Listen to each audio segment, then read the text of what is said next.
A very good afternoon to you, and thanks for joining us. This is the round table discussion, Liz Ntunjira. Now, for quite a while, you were hearing things to do with the top 100 SMEs.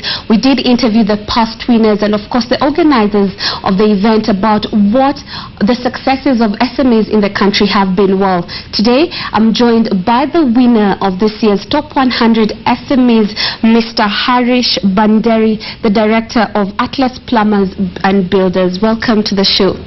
Thank you. Well, let me take you back to the gala dinner when they were reading out from number 100 and they reached top 10 and your company hadn't yet been called. What was going through your mind? We were quite excited. Frankly, the table around us had been called earlier and they were getting into the mood, saying your name's not being called, you're in the top 100, you're top 10 of top 100. We're rooting for you. So it was our hearts were pounding. It was a fantastic moment to have made the top 10. And then as the names were slowly read out, we get to the top 3 and our name was still not read out. And then when our name was read out, this number 2 was read out, we found out we were number 1. We jumped up. It was a fantastic moment. When you were signing up or registering for top 100, did you ever think that you didn't emerge tops? No, we didn't. In fact, we thought, being a first-time entrant, we'd be featuring somewhat lower than what we had, but we were delighted with the response to have got so far and our first go. All right, great. Congratulations yet again. If you could tell us a bit of the background of Atlas Builders and Plumbers. Atlas Plumbers and Builders started out as Atlas Plumbers in 1971, and then in the last 20 years, we increased our operating mandate to include civil works and construction. So we are now a mechanical engineering contractor as well as a civil engineering contractor, and we do general building. Okay, and how has the journey to this kind of growth? Because it has been many years. It has been many years. There have been many challenges. This is a third-generation company. We've been developing all our to our finances, and we've built up trust in all of these 4 facets of any business by delivering quality installations to our clients who have got more confidence in our workmanship and have continued to give us a lot of support in terms of other jobs. Our suppliers, who have now increased better credit terms to us, they are, as we prove to be more reliable in payment. Our employees, we have fathers and their sons working with us. We increase our training such that they are experts in their own field. Okay. What are some of the challenges? Because you did mention you've faced quite a number of challenges. If you could take us through some of these pedestals that you've encountered. Some of the challenges we have is pitching work that we are able to deliver on various projects. As we've seen, there's so much competition, so we have to put our best foot forward. There is increased competition, so we have to engage engineers, quantity surveyors, technicians, and the market is so wide that everyone is trying to get the same highly qualified people to work with them. So we are trying to retain the best so that we can deliver to our clients quality installations. Okay. Now, over the years, if you could compare the construction industry back then and right now, because there is an assumed boom in the construction industry, is that so? There's certainly been, the market has been good. In this market, we are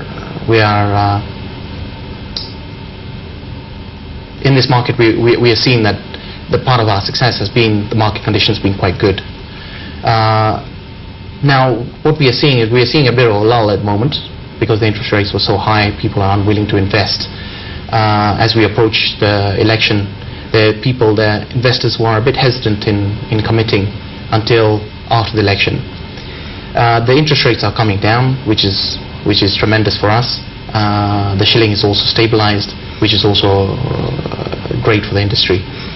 So as people then now have invested, a lot of our clients who have plots that they have increased in value. They want to develop these and sell them out or rent them out so they get future income stream, which has been really good for us.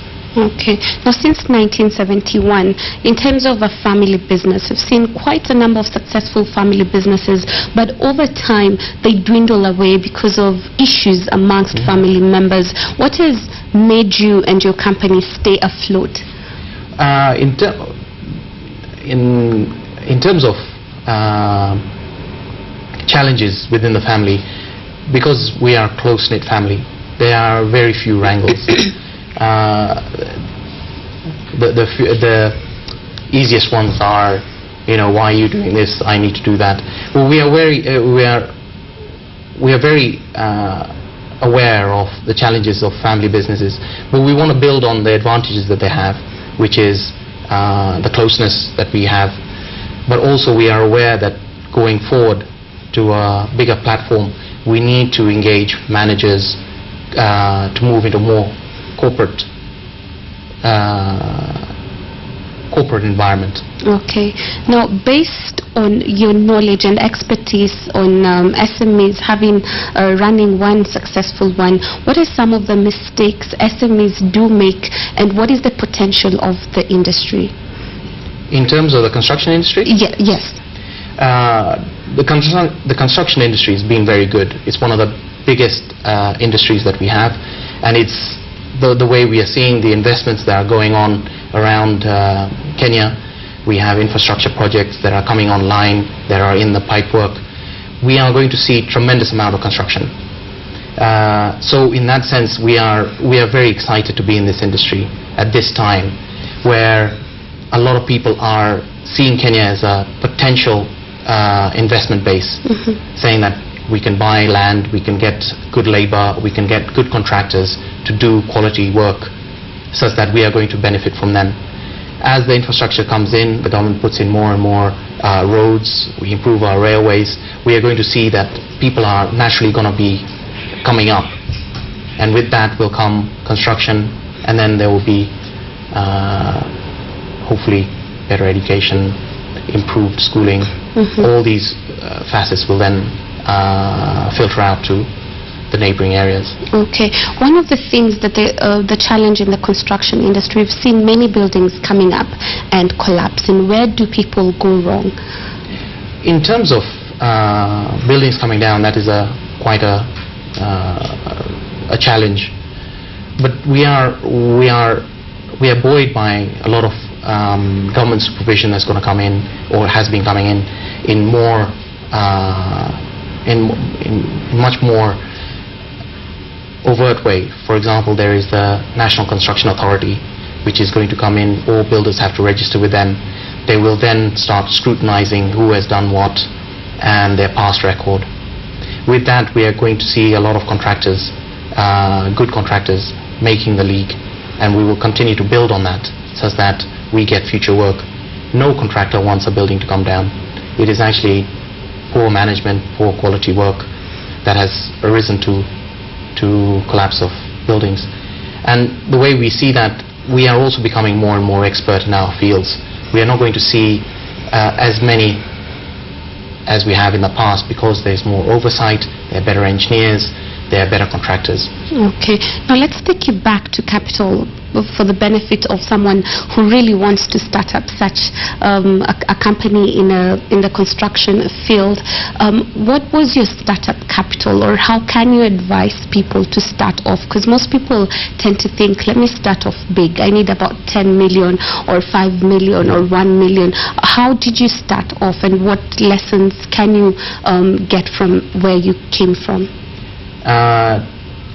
Where we started off, it started off even before I was born. So I'm not sure what the market conditions were then. But it was from what I've understood from my parents and my grandparents, it has been extremely difficult. No business is a success overnight. It takes a lot of time, a lot of investment, a lot of investment in your staff, in your clients, and your suppliers, as well as trying to get the financer on board, saying, look, we are doing good work, please assist us. In terms of construction is a very capital intensive industry and a business. Starting out small is the best way. You start on one project, you build on the second one. We do that the same way. We have a few projects now. We want to increase the number of projects we want. At the same time, maintaining the delivering the projects in on time, within budget, and to the specifications of the consultants. This is what the industry is going to judge you on. It's going to judge you on not only what can you do now, but what have you done in the past, and what are you going to do for us in the future. So my thinking is, let's do good work, make the clients happy. If they are happy, then they'll give us another job. Okay. Has it been hard for you to get financial assistance or financial credit from financial institutions? Yes, absolutely. We've been working with our finances, saying, look, this is what we are doing, engaging with them to understand our business. If you don't understand my business, you're not going to lend money to me. So it was, for us, part of our marketing strategy was to go out to banks and say, look, this is what we are doing, this is the market conditions, this is our base, this is our store, this is our people. Come and see us, look at some of the projects we've done, come and understand what we are doing. And with that, they have been able to see not only our clients, our installations, our people, they've been able to be more comfortable in lending to us. And with that, no bank is going to give you X million of shillings straight away. They're going to say, well, we'll start off you on a short leash, and then slowly and slowly, as you become more financially responsible, they added more and more to us. So to a certain extent, we were very grateful for our finances to put us through such strict financial discipline and control. It is only through that, by understanding what parameters they were looking at, that we were able to target in our own balance sheets which financial parameters were key for them to understand, for them to be comfortable in lending to us. So we improved to get to where we are. And we'll continue to do so, because we know that this is not, this is not the end. We want to make sure that we are able to grow so that we can also be more profitable. Okay, in your business, have you ever encountered losses? Because one of the things that people, once they're trying out and they're coming out in their business ventures, once they see, some few losses, they just give up. Have you encountered that? Oh, absolutely. With any job, it's sometimes when you're delivering services to a client, if you have to be prepared for losses.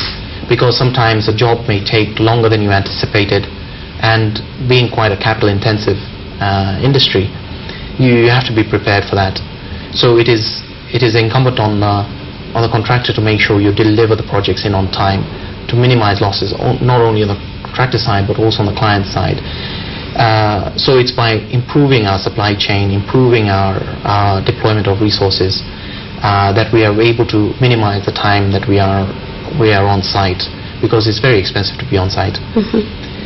In terms of, but there are other places where we just have to service our clients, because we're not going to charge for visiting their homes just to change a few things here and there. It's just more the service that we want to deliver, that they are comfortable in allowing us into their home. No one wants contractors running amok in their living room. So it's by gaining trust on them. So look, we are professional people. Trust us with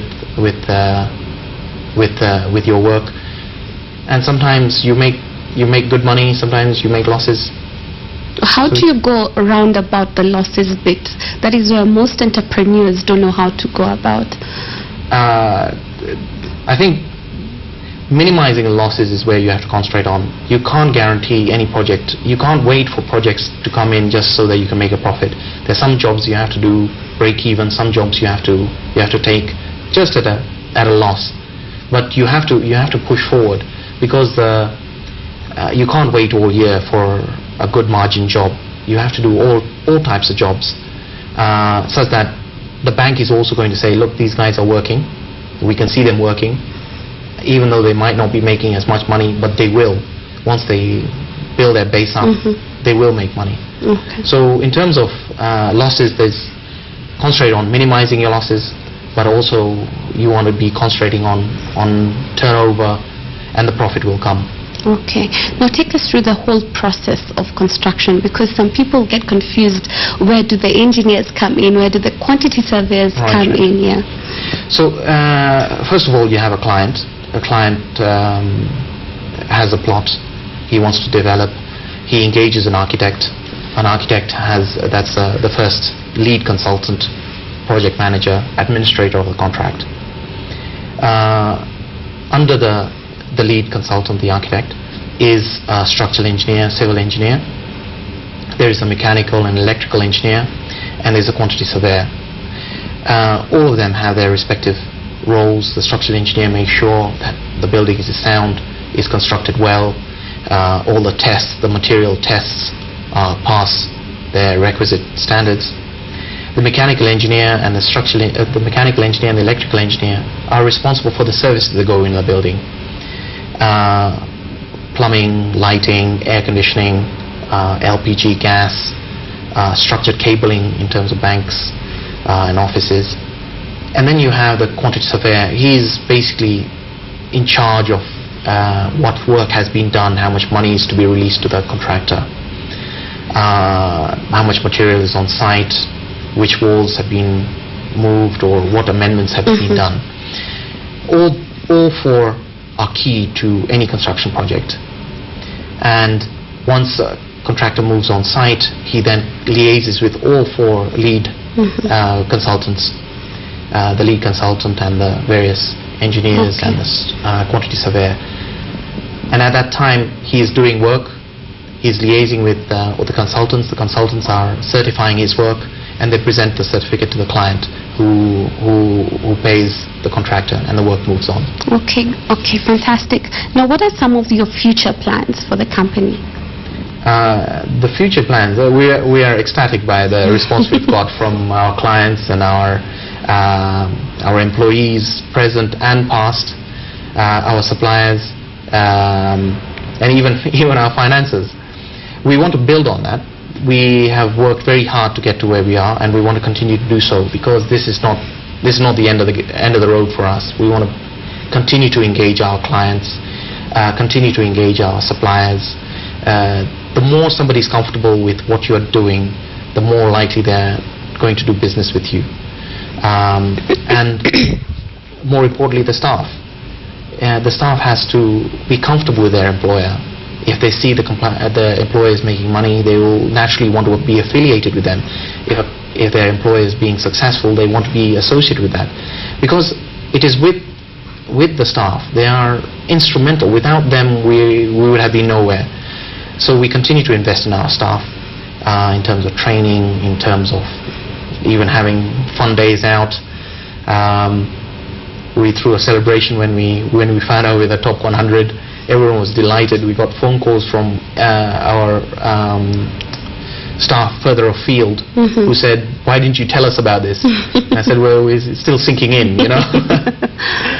So that is our medium to short-term plan, is to continue to build our business, continue to be more profitable, continue to engage suppliers, our clients, and more importantly, retain our staff. Okay, fantastic. So will you be signing up next year again in the top 100? Definitely. We want to see whether we've still retained our throne. All right. Well, thank you very much, and congratulations yet again. Thank you very much. Well, we have been speaking to Mr. Harish Bandari, the director of Atlas Plumbers and Builders Limited. They were the winner of this year's top 100 SMEs. Well, enjoy the rest of your viewing. Many thanks for staying tuned. Liz Ntonjira.